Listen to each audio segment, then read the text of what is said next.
Everyone, நான் தான் உங்க ஸ்னேகா. இன்னைக்கு நம்ம என்ன பார்க்க போறோம்னா, நம்ம இந்தியா முழுக்க, நம்ம நாடு முழுக்க இருக்கிற டாக்டர்ஸை காரணமே இல்லாம தாக்குதல் பண்ணிட்டு இருக்காங்க. அதை பத்தி தான் பார்க்க போறோம்.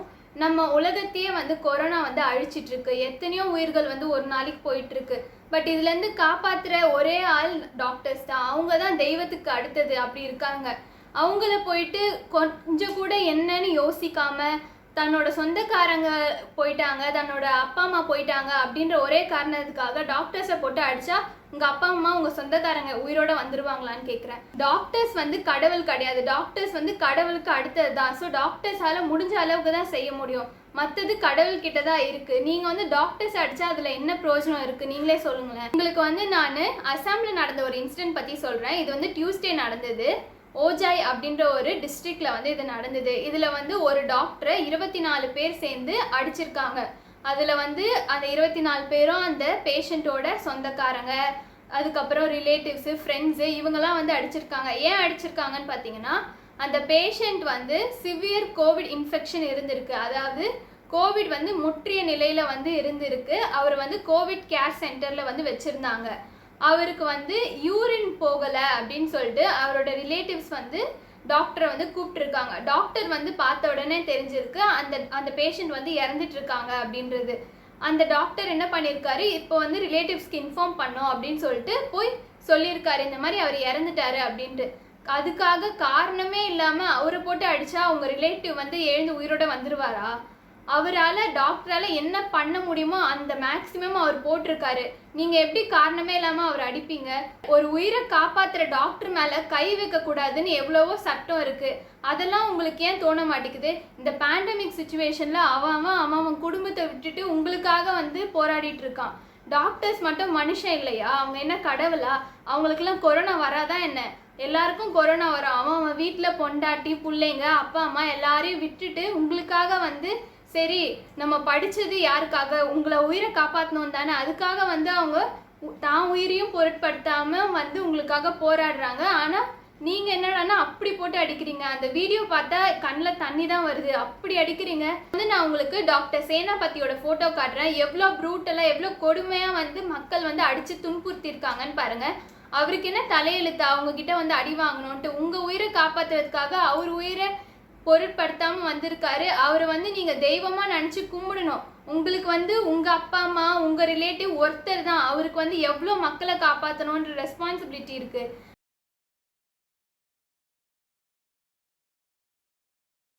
நாங்கள் படிக்கும் போதே சத்திய பிரமாணம் எடுத்துட்டு தான் வரோம், ஓத் எடுத்துட்டு தான் வரோம். இந்த மாதிரி எந்த சுச்சுவேஷன்லையும் எங்கள் உயிரை கூட பொருட்படுத்தாமல் உங்கள் உயிரை காப்பாற்றுவோம் அப்படின்றது. டாக்டர்ஸ் இவனுக்கு ட்ரீட்மெண்ட் பண்ணலாம், இவனுக்கு பண்ண வேணாம், இவன்கிட்ட பணம் இருக்குது, இவன்கிட்ட இல்லை அப்படின்னாலாம் எதுவுமே பார்க்க மாட்டாங்க.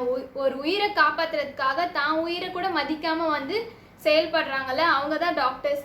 அவங்க நீங்கள் தெய்வத்துக்கு ஈக்குவலாக மதிக்கணும். ஆனால் நீங்கள் எப்படி அவங்கள துன்புறுத்துறீங்க? உங்களுக்குலாம் மனசாட்சின்னு இருந்தால் நீங்கள் இப்படி பண்ணவே கூடாது. இப்போ அந்த டாக்டர் ரொம்ப சீரியஸான நிலைமையில இருக்காரு. இது அஸ்ஸாம்ல மட்டும் நடக்கல, நம்ம இந்தியாவில் பல இடத்துல நடந்துட்டு இருக்கு. ஒரு சிலது தான் வெளிச்சத்துக்கு வந்திருக்கு. இன்னும் எவ்வளோ பேர் வேர்பல் அப்யூஸ், அதாவது வாயால் திட்டுறது அசிங்கமா. நாங்கள் இவ்வளோ படிச்சுட்டு உங்ககிட்ட திட்டு வாங்கணும்னு எங்களுக்கு என்ன தலையெழுத்தா? நீங்களே சொல்லுங்க. அதுக்கப்புறம் டாக்டர்ஸை கொலை மிரட்டல் விடுறது.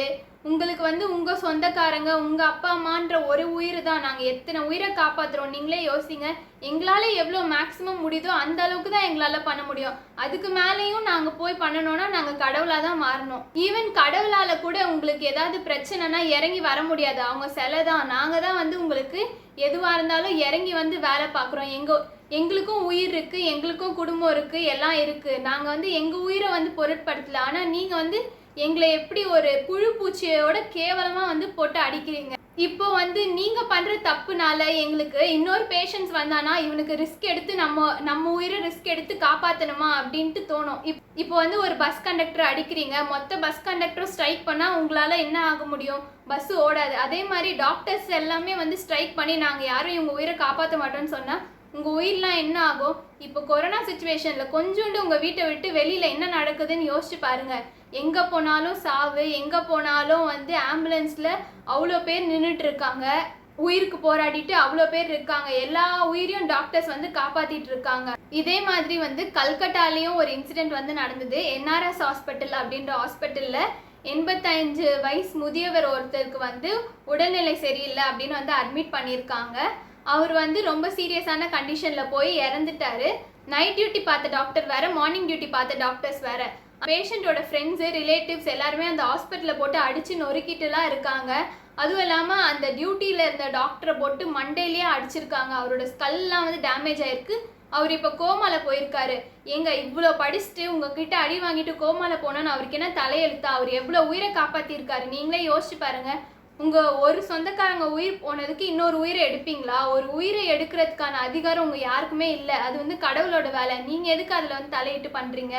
உங்களோட ஒரு சொந்தக்காரங்க போயிட்டாங்கன்னு சொல்லிட்டு நீங்க ஹாஸ்பிட்டலில் அடிச்சு நொறுக்கிட்டா அப்போ மிச்சம் இருக்கிற பேஷண்ட்ஸ்லாம் எவ்வளோ கஷ்டப்படுவாங்க.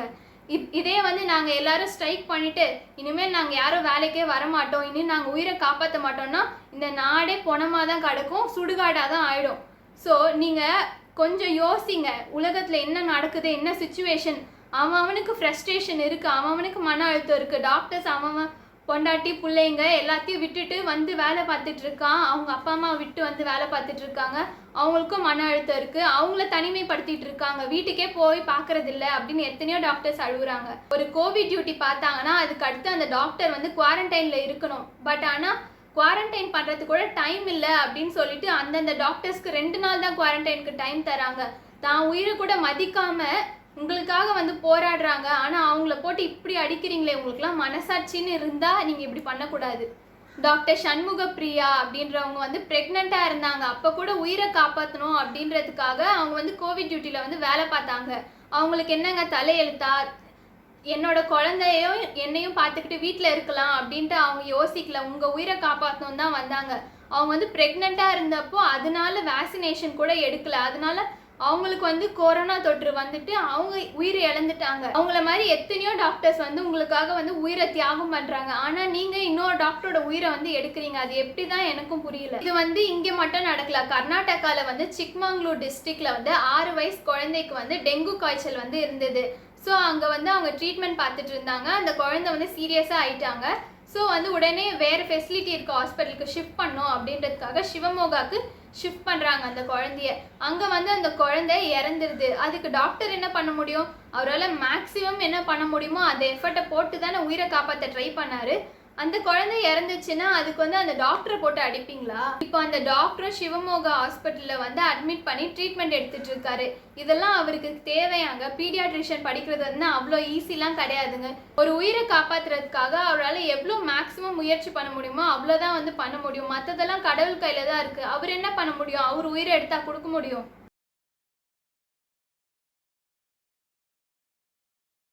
நம்ம உலகமே வந்து இந்த கொரோனா வைரஸ்ன்ற பேண்டமிக்குள்ளே வந்து இருக்கோம். எங்கே பார்த்தாலும் ஃப்ரஸ்ட்ரேஷன், மன அழுத்தம், வேலைக்கு போகல, அவன் சம்பாதிக்கலை, அது இது எவ்வளவோ இருக்குது. பட் ஆனால் அதே ஃப்ரஸ்ட்ரேஷன் டாக்டர்ஸ்க்கும் இருக்கும்.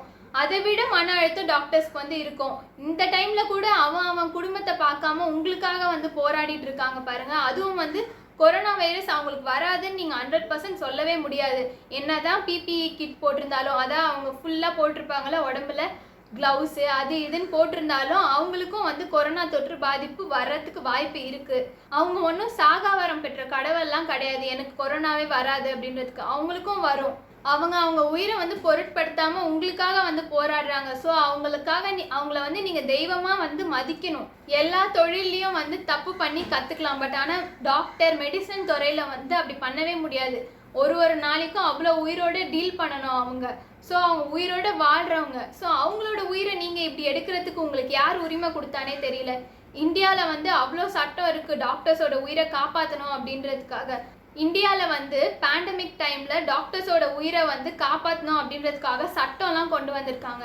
அதாவது 3லேருந்து 5 வருஷம் வந்து ஜெயிலில் போடுறது, 1 லட்சத்துலேருந்து 5 லட்சம் வரைக்கும் ஃபைனு, இதெல்லாம் வந்து போட்டிருக்காங்க. இதெல்லாம் வந்து டாக்டரோட உயிரை திருப்பி கொடுக்குமா சொல்லுங்கள்? மற்ற டிகிரிலாம் கூட ஈஸியாக வாங்கிடலாம். டாக்டர்ன்றது வந்து ஒரு அனுபவ பாடம் மாதிரி. ஒரு உயிரோடு நாங்கள் வந்து இருக்கிறோம். ஸோ எங்களுக்கு எவ்வளோ ரெஸ்பான்சிபிலிட்டி இருக்கும். நாங்கள் வந்து அவ்வளோ சீக்கிரம் வந்து ஒரு உயிரை போக விட மாட்டோம். எங்களால் முடிஞ்சதை வந்து ஹெல்ப் பண்ணுவோம். கடந்த 8ல இருந்து 10 மாசத்துக்குள்ள 12 கேஸ் மேல இப்படி நடந்திருக்கு அப்படின்னு வந்து சொல்றாங்க. இந்த 12 கேஸ் மட்டும்தான் வந்து வெளிச்சத்துக்கு வந்திருக்கு. இது மாதிரி எத்தனையோ கேஸ் வந்து வெளிச்சத்துக்கு வராமையே இருக்கு. எத்தனையோ டாக்டர்ஸ் வந்து உயிர் செயலிழந்து போன மனுஷனை கூட சிபிஆர் கொடுத்து முதலுதவி கொடுத்து உயிர் பிழைக்க வைக்கிறாங்க. எவ்வளோ வாட்டி தெரியுமா சிபிஆர் கொடுக்கணும்? அவங்க அவ்வளோ எஃபர்ட் எடுத்து ஒரு உயிரை வந்து காப்பாத்துறாங்க. நீங்க என்னடானா அவங்கள அடிக்கிறீங்க, உதைக்கிறீங்க, எவ்வளோ துன்புறுத்துறீங்க. இதெல்லாம் வந்து பொறுத்துக்க முடியாது. இப்போ வந்து உங்களால உங்க அப்பா அம்மாவோட யூரின் மோஷனை வந்து எடுக்க முடியுமா? எடுக்க முடியாதுல்ல. டாக்டர்ஸ் வந்து எத்தனையோ பேரோட யூரின் மோஷன் எல்லாத்தையும் வந்து பார்த்துட்டு இருக்காங்க. எத்தனையோ ஸ்வீப்பர்ஸ் இருக்காங்க, செவிலியர் இருக்காங்க, துப்புரவு பணியாளர்கள் இருக்காங்க, முன்கள பணியாளர்கள் இருக்காங்க.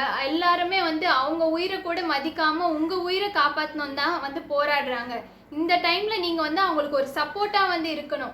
அட்லீஸ்ட் சப்போர்ட் பண்ணலன்னா வாய் மூடிட்டாவது இருக்கலாம். எதுக்கு அவங்கள போயிட்டு துன்புறுத்திட்டு இருக்கீங்கன்னு தான் புரியல. இப்போ வந்து உங்க அம்மா அப்பா உங்க ஒய்ஃபோட யூரின் மோஷனை வந்து உங்களால எடுக்க முடியாது. மூக்க மூடுவீங்க, கையை மூடுவீங்க, அப்படிலாம் பண்றீங்க. இதே வந்து அங்க இருக்கிற ஸ்வீப்பர்ஸ் எவ்வளோ பேர் தெரியுமா? அவனுக்கு டைப்பர் மாத்திட்டு இருக்காங்க, தண்ணி எடுத்துட்டு போய் கொடுக்குறாங்க, யூரின் மோஷன் போயிட்டா கிளீன் பண்றாங்க. முதல்ல வந்து உங்க யூரின் மோஷனே வந்து உங்களால கிளீன் பண்ண முடியுமா? முடியாதுல்ல.